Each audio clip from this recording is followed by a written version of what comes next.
Hello, and this is Kim. Welcome back to Kim Reads. We continue with Moby Dick, Chapter 7, Captain Ahab. After that evening, I saw Ahab every day. He continued his silence, but came out to inspect the ship and watch the water daily. As time went on and the weather improved, so did Captain Ahab's spirits. When warm winds arrived in April and May, Ahab began to act more like the rest of the crew. He even seemed to enjoy our company. There were times when he had a faint blossom of look that, on any other man, might have flowered into a smile.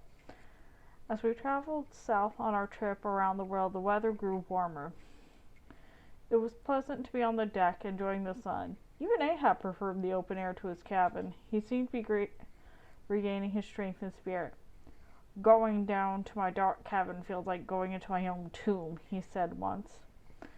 The captain was not a young man. Perhaps it was hard for him to go up and down the ladder, especially with his ivory leg.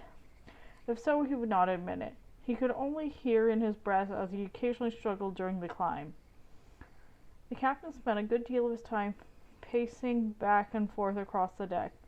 He walked from one side to the other, scanning the sea. Everyone below could hear the tap-tap-tap of his ivory leg on the wooden deck.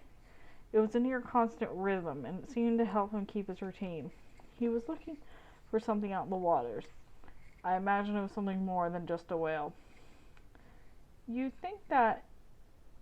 might think that life on the Pequod was unruly. Sailors, especially men who worked on whaling ships, can be rough and tough, but we must follow the rules like everyone else. In fact, life on a whaling ship is well ordered. We all have our place. The captain, of course, is in charge. Everyone on board must do as he says. If not, we will be punished. We might be forced to do extra chores, or we might lose our chance to go ashore or have some time off. The captain has ultimate power on the ship. We must all obey his command. After that, the mates are in control. Starbuck, then Stubbs, and then Flask. These were the officers of the Pequod. And as with the officers on all ships, they ate and slept separate from the crew. On a whaling ship, there is a slight difference in the treatment of the crew. The harpooners are treated like officers. Harpooners have one of the most important jobs on the whaling ship. They are the actual ones who capture the whales with their spears. Therefore, they receive special treatment. Even though Ahab was a moody man, he was not rude. He treated everyone with the same amount of respect and always demanded respect from the crew. He was simply odd in his habits. We followed the same routine with each meal at Ahab's request. The steward would call Captain Ahab to the table. At first the captain would not respond, as if he did not hear. Then he would swing around and say, "Mr. Starbuck, dinner." The captain then went down below deck to the dining area. Starbuck would wait a few moments until he was certain that the captain was sitting down. He would then make a slow tour across the deck and say, "Mr. Stubbs, dinner."